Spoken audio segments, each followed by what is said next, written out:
diversión, conocimiento y siempre conectados con Dios.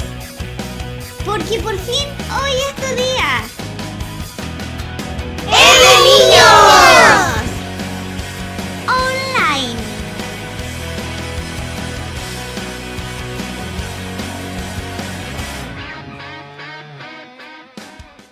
Hola, yo soy Rocío y ¿sabías que a lo largo de este año hemos conocido libros del Antiguo Testamento como Dios creó todo lo que conocemos y con mucho amor creó a la familia? Bendiciones. Fuimos avanzando y descubriendo que la Biblia es un conjunto de libros muy variados, donde hay historias de guerra, de amor y hasta poesía. También aprendimos que Dios liberó a su pueblo Israel cuando ellos eran esclavos. También Dios les enseñó a orar y tener comunión con Él. Pero a pesar de esto, Israel desobedeció mucho a Dios y con esto Él mismo levantó unas personas muy valientes, llamadas profetas. ¿Para qué? Para advertirles lo que pasaría si seguían portándose mal. Y ellos fueron muy contentos, comenzaron una nueva serie llamada Profetas Mayores, donde aprenderemos cómo Dios habla con su pueblo para guiarlo, corregirlos y cuidarlo. Buscar un lugar cómodo y pon mucha atención que ya comenzamos. Hola niños, ya era tiempo de que pudiéramos compartir otro capítulo más de tu programa ¡Es de niños! Y para quienes todavía no nos conocen, nos presentamos. Yo soy la tía Clau. Y yo el tío Nico. Y somos maestros del Ministerio de la Iglesia Cristiana Veraca. Y esta vez, como otras veces, no estamos solos, hay más maestros. Hola chiquillos, yo soy la tía Ángela. Hola, yo soy el tío Mauro y claro, como nos decía el equipo de mini maestros al principio, estamos iniciando una nueva serie llamada Profetas Mayores. Pero, ¿recuerdan quiénes son los profetas?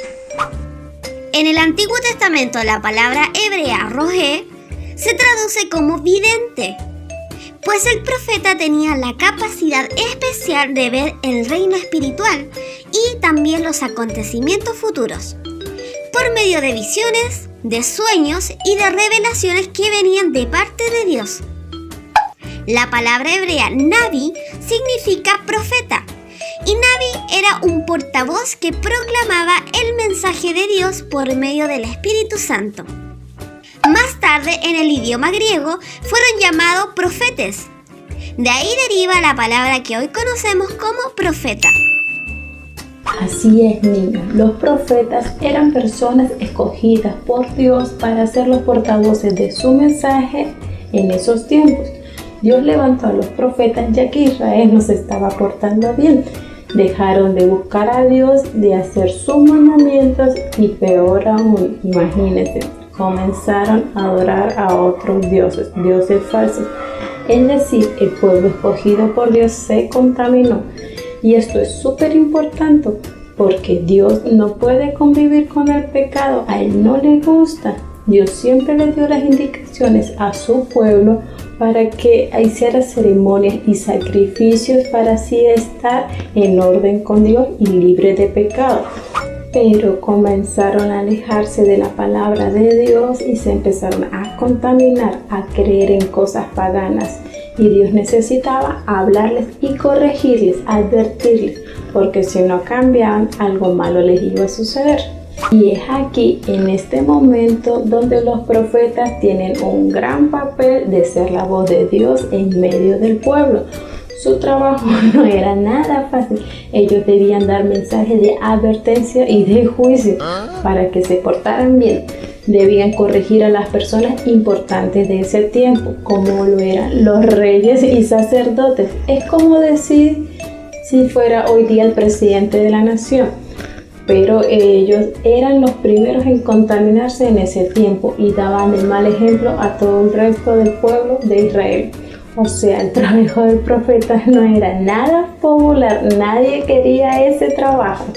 la verdad, las cosas como son. Así que chiquillos, en esta nueva serie que se llamará Los Profetas Mayores es donde estudiaremos la sección de los libros del Antiguo Testamento, llamado así, los Profetas Mayores. Y luego están los Profetas Menores. ¿Saben por qué razón se llaman Profetas Mayores y Profetas Menores? Pero es muy fácil, porque unos son más altos que otros, ¿no? No es por eso, tío Nico. Los profetas mayores nacieron antes que los otros. ¿Cómo? No sabéis nada.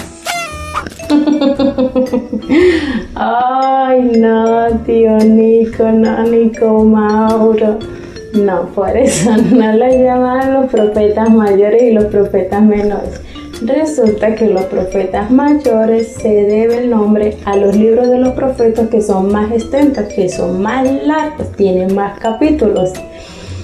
Pero los profetas menores son libros más cortos, son libros que incluso tienen un capítulo, 2 capítulos, así como lo es el libro de Abdías y el día del profeta Ageo, que solo tiene 2 capítulos y así de cortico.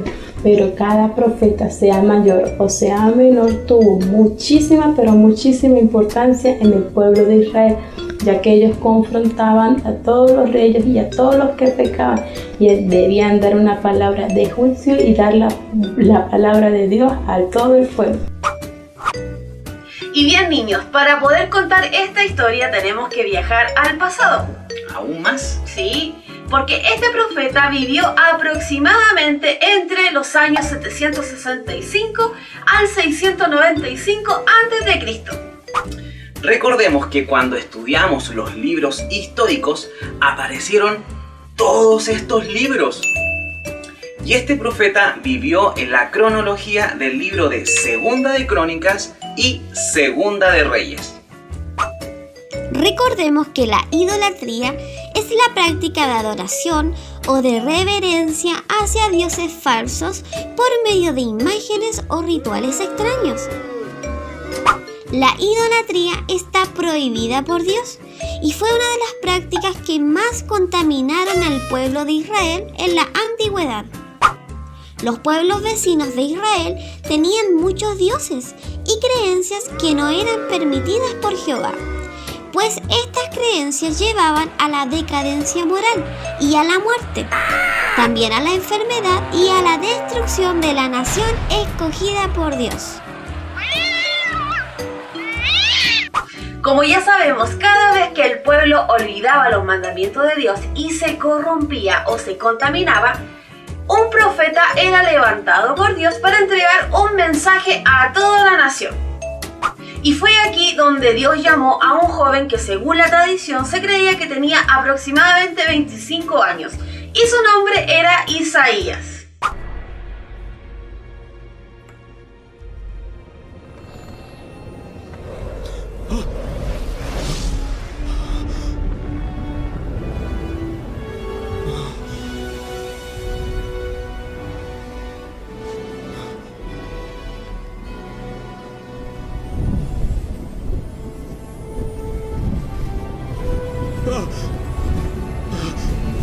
Santo, santo, santo, es el Señor Todopoderoso. Toda la tierra está llena de su gloria. ¡Ay de mí que estoy perdido! Soy un hombre de labios impuros y vivo en medio de un pueblo de labios blasfemos. Y no obstante, mis ojos han visto al Rey, al Señor Todopoderoso.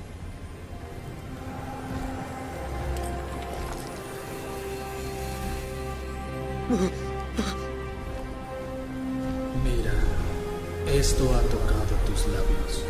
Tu maldad ha sido borrada y tu pecado perdonado.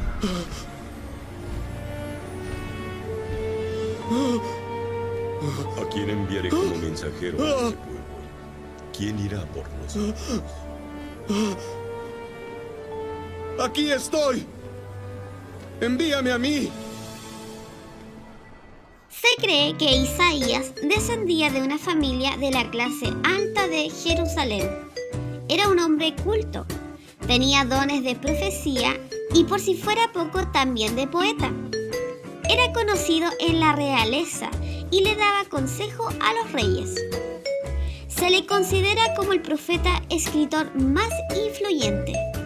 Isaías comenzó su trabajo profético justo el año 733 a.C., que es el año en que murió el rey Usías, y su ministerio continuó con los reinados de Jotán, Acaz y el rey Ezequías.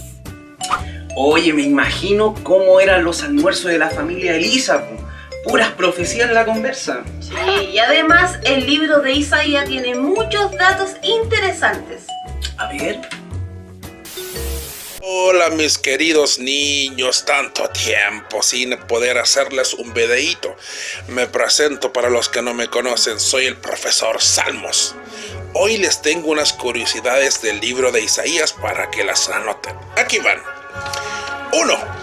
El nombre de Isaías tiene como significado Jehová es salvación o también el Señor es salvación.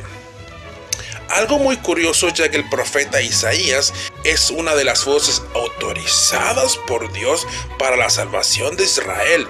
¡Oh, por las barbas de mi tía Petunia! 2. Al libro de Isaías se le conoce como la pequeña Biblia, ya que tiene 66 capítulos y la Biblia que todos conocemos hoy en día tiene un total de 66 libros. Y también es uno de los libros más largos de la Biblia. Anota, tía Petunia, anota. 3. A Isaías se le considera un profeta mesiánico, un profeta evangélico. ¿Por qué dirán?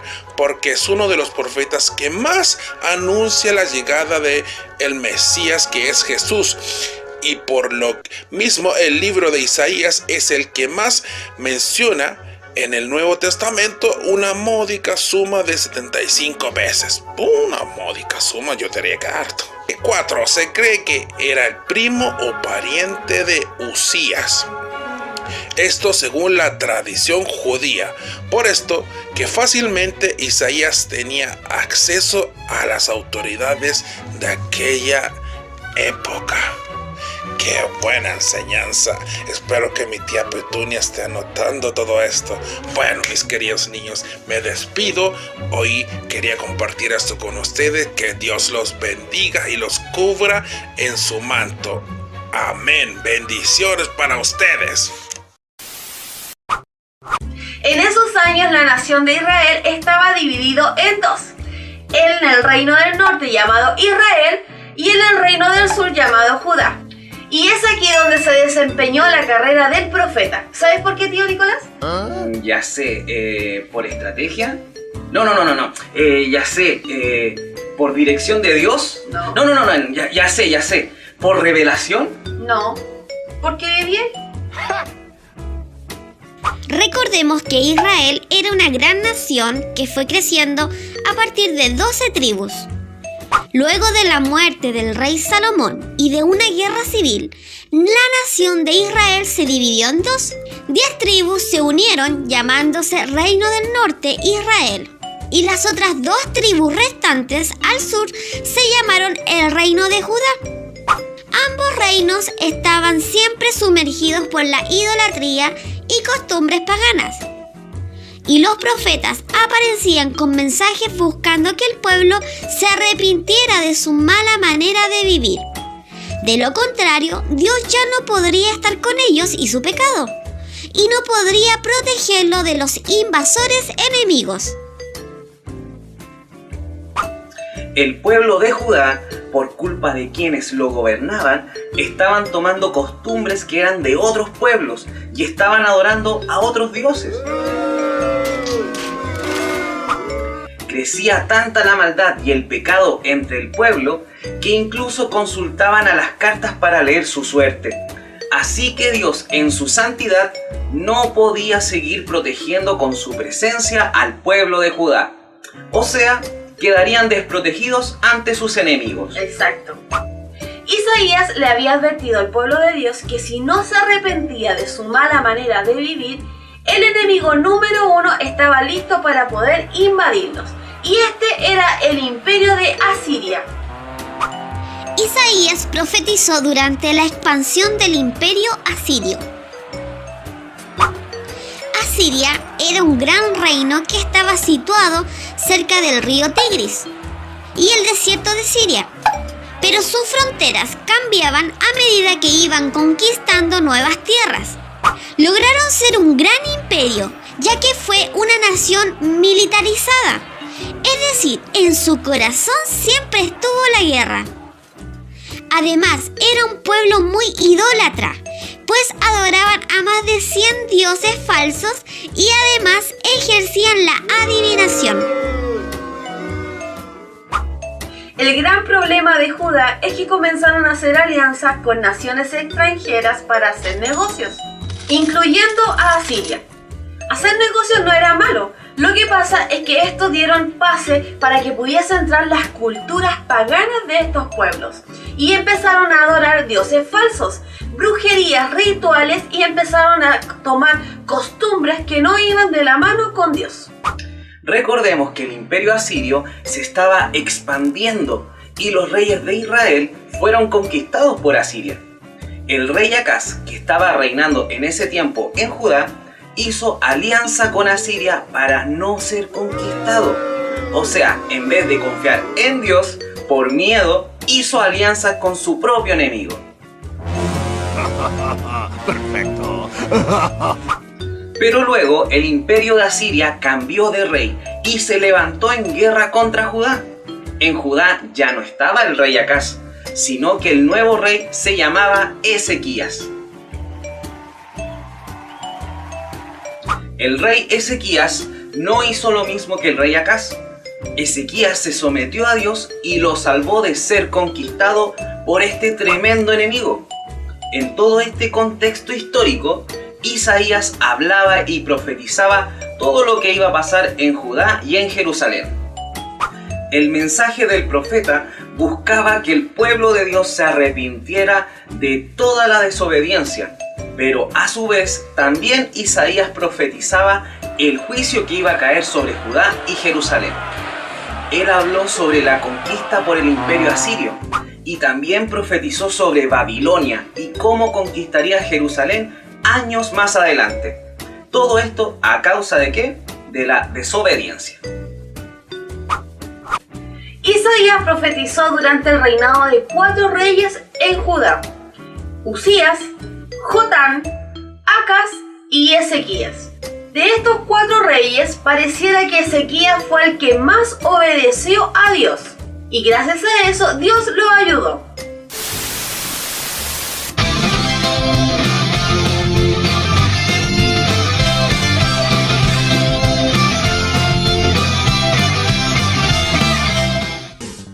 Estamos de vuelta. 1, 2.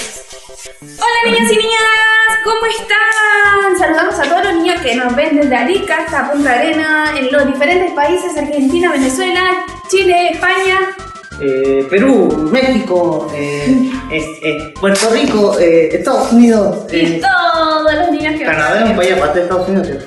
No lo sé, tío Max. Tendríamos que averiguar. Niños y niñas, ¿cómo están? Nos presentamos. Mi nombre es la tía Annelies. Yo soy el tío Matthew. Y somos arqueólogos e historiadores que te van a ayudar a descubrir aquellos misterios que están en la Biblia, pero que hoy en día se han vuelto realidad. Así es. Nosotros hemos estado preparándonos para una gran expedición que tenemos preparado para ustedes. Exacto. Así que quédate atento a ver este capítulo porque vamos a descubrir algo acerca del rey Ezequías. Así es. Así que prepara tu paquete de cabritas, siéntate cómodamente y prepárate para tu sección En Busca de la Verdad. Así que nos vamos a trasladar rápidamente a un lugar muy genial para así poder hablar acerca de todo este tema, que nos va a ayudar mucho a hablar de lo que vamos a hablar el día de hoy. Así que tío, ayúdame a trasladarnos. 1, 2, 3, ¿así? Ah, era la opción. 1, 2, 3.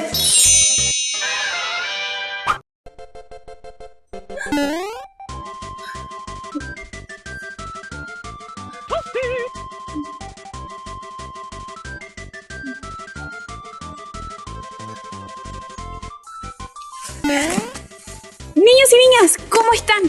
Oigan, ¿se acuerdan que les dijimos que nos íbamos a trasladar de lugar para poder hablar acerca de todo lo que íbamos a hablar el día de hoy? Pues les tengo que comentar algo, niños y niñas. Se suponía que tendríamos que haber llegado a un lugar en específico, pero no sé dónde estamos. Creo que estoy perdida. Estamos perdirigidos,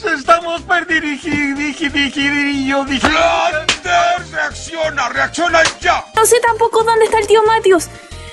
O no sé, pero vamos a buscar al tío Matius para que comencemos esta gran lección del día de hoy. Pero tío Matius, ¿qué está haciendo?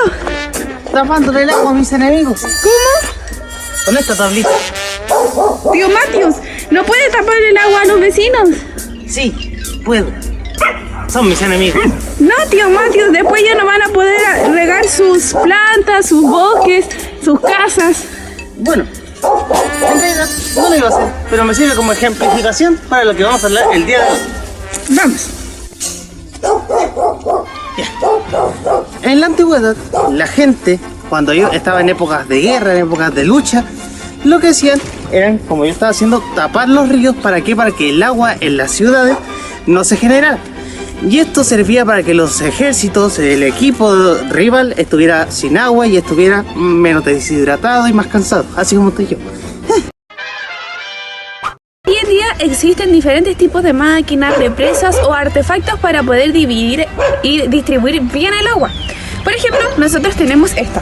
Este es uno de los artefactos que utilizamos para poder distribuir bien el agua en todo lo que son las parcelas o sitios, ya que esta, al río ir hacia las diferentes casas que están más allá, esta se cierra y deja solo un porcentaje del agua para que pueda correr. A diferencia, en esta parte se llena para que pueda entrar a las casas de los otros sitios, ¿ya? Pero es totalmente distinto al plan que tenían en la antigüedad para poder vengarse de los otros pueblos. ¿Por qué? Porque antiguamente, como hablaba el tío Matius, esto se utilizaba para sacar el agua de los pueblos. De esta forma los pueblos no tomaban agua, no lavaban sus ropas, sus alimentos. Entonces el agua es una de las cosas muy importantes que necesitaban para poder reforzar aquel pueblo que estaba en ese entonces. Tío Matius, es para el otro lado. Aquí. Bueno, niñas y niños, ¿por qué hablamos acerca de todo lo que tiene que ver con los lagos, los ríos y las aguas? En realidad, todo esto tiene un trasfondo. ¿Y de qué vamos a hablar el día de hoy, tío Matius? Bueno, como nosotros les contábamos al principio, en periodos de guerra, en periodos de lucha, lo que hacían los enemigos o contrarios era cortar el agua a la ciudad que iban a atacar. Exacto. ¿Para qué? Para que el pueblo no pudiera tomar agua o se deshidratara y no pudieran tampoco comer.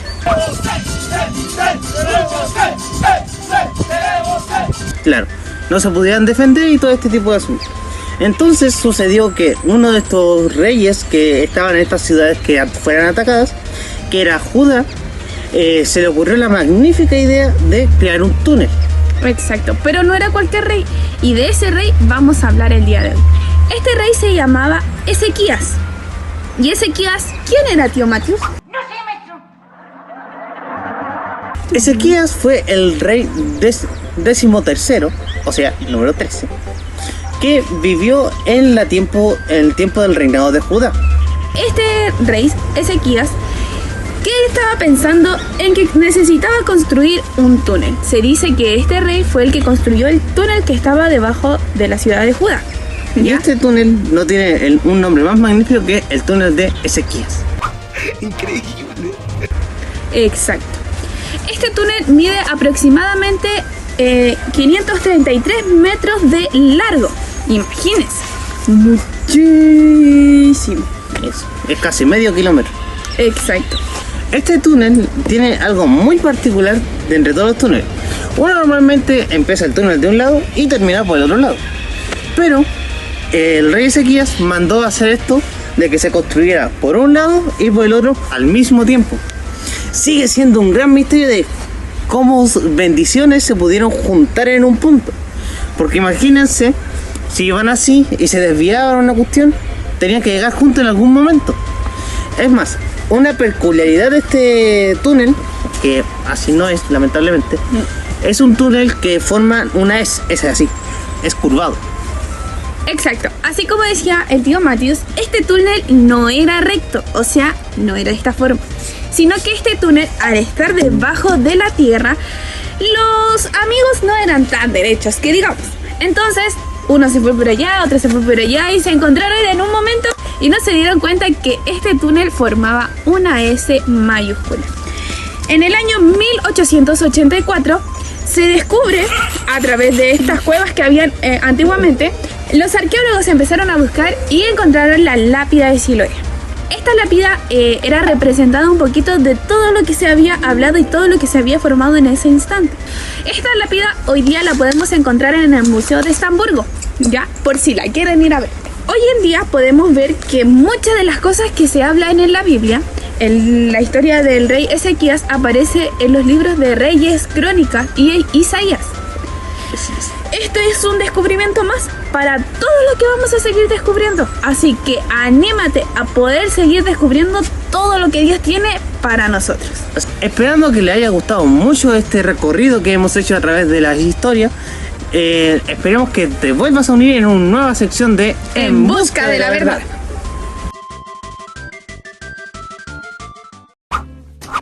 Isaías y otros profetas no eran cualquier persona.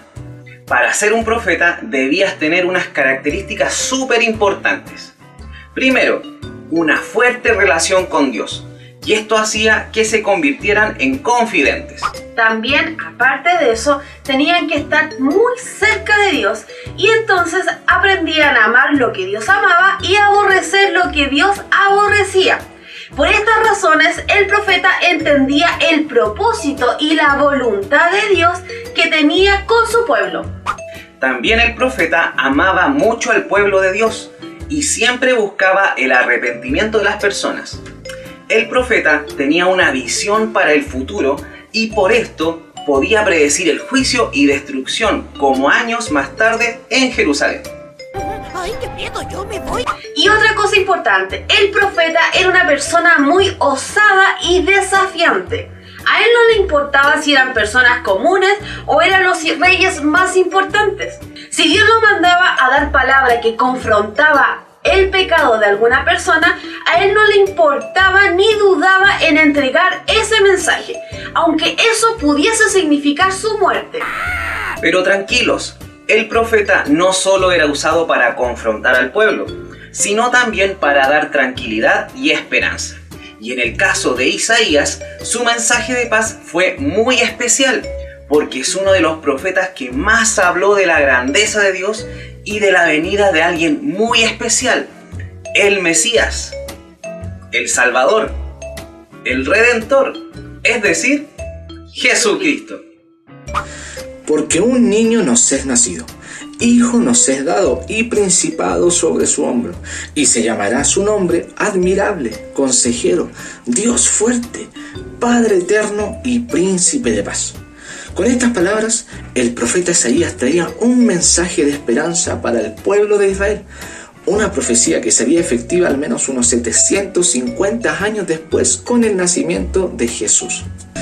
Isaías siempre confió en que cada promesa de Dios sobre el pueblo de Israel se cumpliría, pero 100 años después de que el rey Ezequías hiciera alianza con Babilonia y advertido por el profeta Isaías, regresaron a Jerusalén, pero como enemigo, destruyéndola completamente, su templo, la ciudad, y como consecuencia a los israelitas los envió al exilio en Babilonia.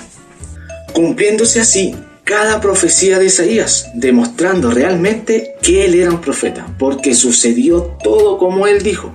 Recordemos que el propósito del juicio de Dios era purificar Jerusalén y traer una semilla santa y un rey mesiánico a todas las naciones. Es por eso que los capítulos del 40 en adelante abren con mensajes de esperanza y consuelo para Israel. Sorprendentemente, este mensaje sigue siendo igual de válido para todos nosotros. Es un mensaje que nos da esperanza en medio de toda adversidad y nos fortalece la fe de millones de hermanos que somos en todo el mundo, que tenemos que enfrentarnos a esta realidad. Celebremos el nacimiento de Jesús junto a millones de nuestros hermanos. Hagámoslo una actitud de alabanza y de agradecimiento por todo lo que Dios ha hecho en nuestras vidas. Hola, soy la tía Magdalena. Y yo soy el tío Matías. Y como decían los tíos, Isaías fue un tremendo profeta. Fue uno de los profetas más importantes del Antiguo Testamento, y como podemos ver en su libro, siempre tuvo un corazón disponible para Dios en todo momento. Y a pesar de la adversidad del mensaje, él aún fue fiel a la visión que Dios le había dado. No es fácil entregar un mensaje de juicio. Creo que ser profeta es un trabajo de alto riesgo y lleno de desafíos. Isaías estuvo frente a muchas personas con mucha autoridad que fácilmente le pudieron quitarle la vida. Pero Dios siempre lo cuidó y pudo cumplir su trabajo. Además de esto, tuvo el importante trabajo de dar profecías muy precisas y claras acerca de Jesús, de su vida, su sacrificio y su victoria en la cruz. A pesar de que Israel tendría años complejos en el cautiverio, el profeta Isaías dejó la esperanza de que un día llegaría el Mesías, esperando liberar no solo a un pueblo, sino también a todo el mundo. Isaías fue un valiente, un hombre osado, y hoy en día tú y yo podemos serlo gracias a la ayuda de Dios. Cada uno de nosotros tiene un mensaje de esperanza para quien tienes a tu lado. Como Isaías, no dudes en entregar ese mensaje. Jesús ya vino y pronto volverá a buscar a su iglesia. De ti y de mí depende de que su mensaje de amor y salvación pueda seguir expandiéndose por el mundo. Así que no calles y no dejes que el silencio sea más fuerte que el Evangelio. ¡Bendiciones! Hasta el próximo capítulo de Niños. Adiós.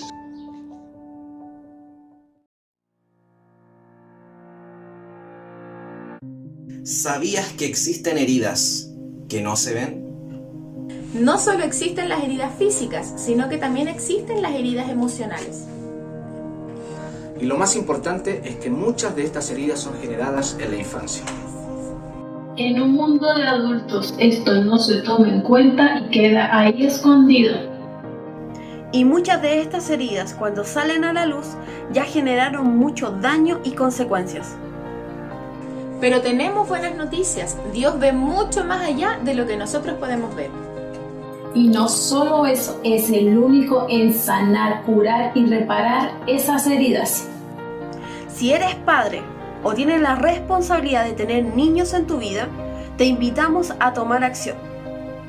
Hoy es el día donde puedes guiarlos a Dios y con ello tener una vida plena con propósito y emocionalmente saludable. Porque no es solo un niño o una niña. Dios ve familias completas en ellos. Juntos en pos de los niños y su futuro. Porque Dios puede, quiere y está listo para hacerlo. Edén, Escuela de Desarrollo Espiritual de la Niñez.